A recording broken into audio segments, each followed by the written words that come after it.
Ayun po mga kabayan, nakita ni Chody. O di ba? Ang laki.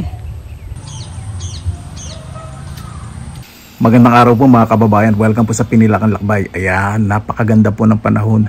Naway safe po ang lahat. Pupuntahan ko po yung lugar po ng pamangkin ko sa bukid. Marami pong gulay doon at marami pong mga exotic na prutas. Tara, samahan po ninyo ko.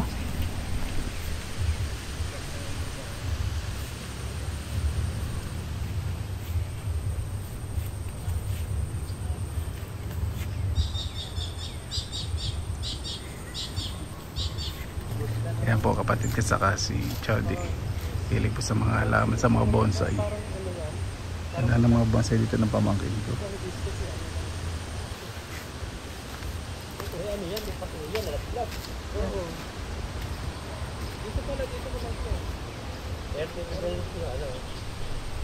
Ano mga bonsai mo, Chody ah?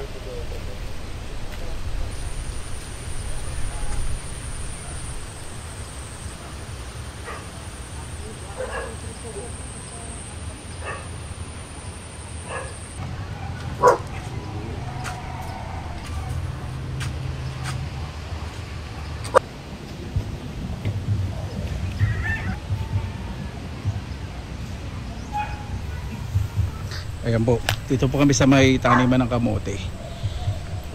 Ano Chody, naalala mo yung tanim ni Kaandy? Oo. Yung pinaharbat natin. Inaharbat po namin. Si Kaandy po yung binlag ko po na marami pong tinuturo sa amin sa mga style ng pagtatanim. Yung nagpaalam po sa atin 2021 po yata, 2022. Napakabait po nun. Mahilig po magtanim sa akin. Parang ganito po yung taniman niya. No? Chody, ano, nagbubuwis din. Pag umuulan, eh syempre maririnig natin yung ano, yung motor ni Kaandy, di ba? Kasi tunog ano, yung bangka, yung motor ng tricycle. Pero pag wala siya dun eh, yung kamote, nakarbat na. Naharinig mo na yung tora-tora. Tora-tora. Ayan po. Ano po? Sa Ilocano, tawag po ito sa gilid na binubungkal o binabayobo para humingi ugat. Sa Katagalugan, binubungkal para maglaman. Ganda ng kamote. Pero pag kamote daw po, pag tinatalabas ng lagi, hindi daw po masyadong naglalaman. Linggo-linggo, ang lakas ng kita nila rito, no? Ayan po mga kabayan. Ngayon lang po nakakita ng ano, gantong kalaki at katabang saluyot. Saluyot na puti po ito. Dalawang kalasi po kasi yung nakikita pong saluyot po dito sa Bulacan. Puti saka pula. Naalala ko kay Kaandy, pag may mga tanim na kamote sa umaga, sinisipat namin yung mga laman kung saan. Tapos pag sa gabi, yun tutungkabi na namin harbat. Ganda nito.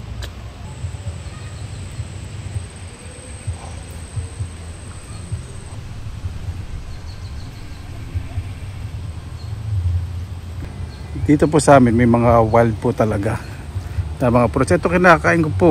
Nakalimutan ko na po yung pangalan yung nagpunta po tayo sa Palaistan. Ito green pa lang siya. Titikman ko po ah. Ayan, tikman po natin. Nakuha ko po nito nakaraan, kulay pula. Ito po, kapamilya daw po ng pipino to sa watermelon according sa YouTube. Sa ano, sa Google. So pag tumigas yung ngalangal ako, baka ibang variety ito. Ha? Mapait. Mapait po pala siya pag ano. Mapait na maasim. Mas masarap po yung pula. Ito may mani ba? Pero ayoko kasi mapait eh. Pero pala pag hinog na ng tinikman ko po, sa ng father ko matamis. Ayan po yung mga hinog. Pero ayoko kasi yung pait na may dikit pala sa dila. Ayoko tirahin itong hinog. Grabe naman ito bignay na ito. Napakalalaki ng bunga. Sarap naman dito.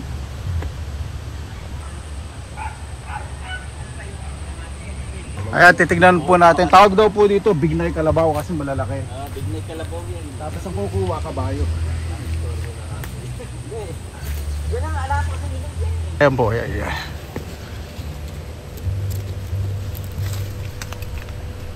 Ayun, ang lalaki, di ba? Ayan, may naisip pong idea si Chody. Pumakin ko kasi mahilig po siya mag-bonsai saka mag-graft. Kasi may tanim daw po siyang ordinaryong bignay. So ang gagawin niya, multi-grafted yung mga sanga. Ang lalaki kasi ng bunga, di ba Chody? Ano? Saka yung dahon niya, mas malalaki. Oh.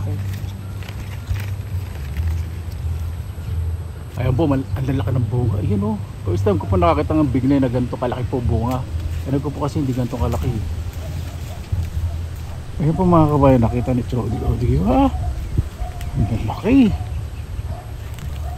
May kalabaw. Ganda. Ang dami, parang ubas. Ang ganda.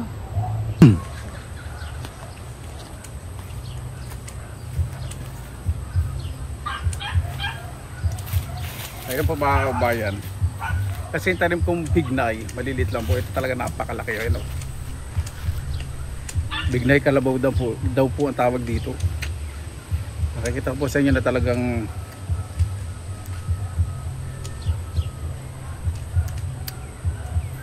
hindi siya mas matabang to kaysa doon sa bignay na maliit. Mas maasim po yung bignay na maliit. Itong asim. Inisip ko po maganda tong gawing wine o kaya jam. Yung similarity niya sa lingonberry sa Finland na malilit ang buto, lasa halos pareho po. Yung lingonberry na may konting tartness o pakla pero hindi mapait yung lasa. Ganda po, di ba? O, di ba? Para po siyang malilit na mansanas. Lalo na pag kinlosa po. O, yan o. Dito po sa amin sa Bulacan, marami pa rin po mga prutas na mga hindi napapansin. Ang tawag po dito ay bignay kalabaw, ang lalaki. Yung tanim ko po sa Bacoor, mas malilit po dito. Sa ibang lugar tawag po dito bugnay. Ayan po, tingnan niyo po yung close up, parang siya masana siya mga hinaharbat at pinipiti ko po sa park. Di ba? Sarap po nito. Mas matamis po siya kaysa po sa maliliit. Ay naku, sana lahat. Nakita nga po hindi daw po tanim eh. Loloko yung pamangkin. Pwede ba nating pahukay ang puno? Kasi ko po kasi nakakatawa ko. Sino naman po hindi matutuwa. Ayan, hindi po kami makaget over na pamangkin ko. Ayan o. Pakita natin Chody kung ganong kalalaki po itong bignay o bugnay kalabaw. Ayan po. O di ba?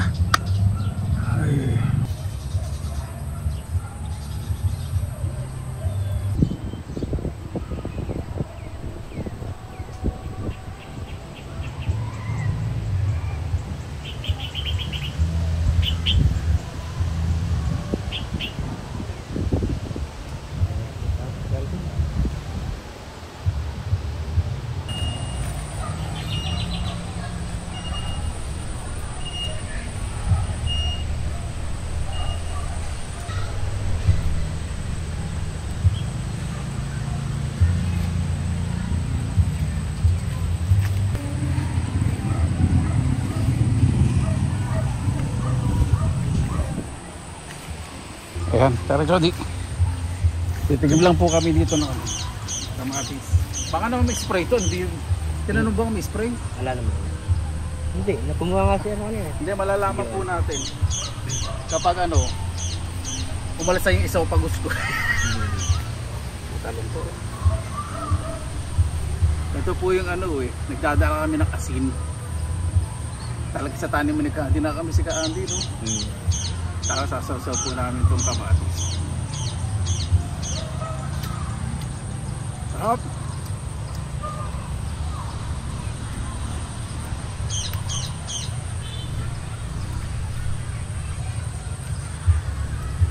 Yung dati, pag kumakain ng kamatis, parang nauumay ako. Nakatira ko sa Finland kasi yung kamatis, parang ginagawa nilang candy. Tatago ka dyan. Parang pag nagkahuli ka nun, ikaw unang tatago.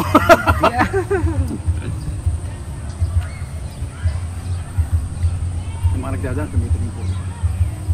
Hindi dahil sa nagdudugas ako. Parang artista yun. Parang kilala ko.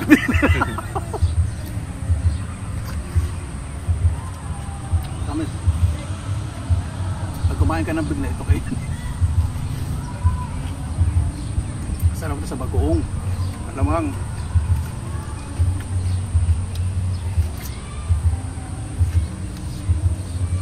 Ayan. Alis po muna. Ang ganda ng view. Alis po muna kami ni pamangkin po ni Chody. Ganda po rito. Ganito po yung lugar po na namin.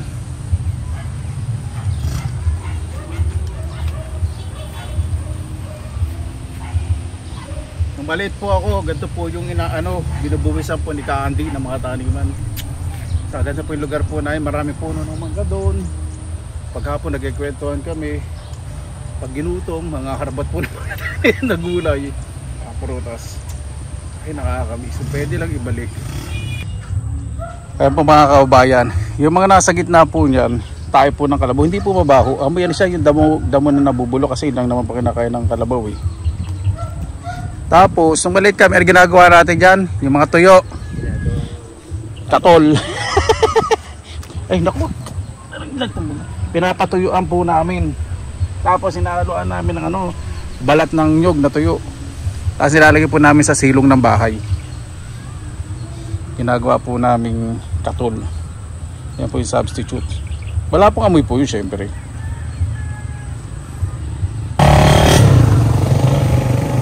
Dami bunga ng bayabas oh, ayun. Parang sa karbatin. Ayun, kita ninyo bayabas. Di baka maano yung ulam doon?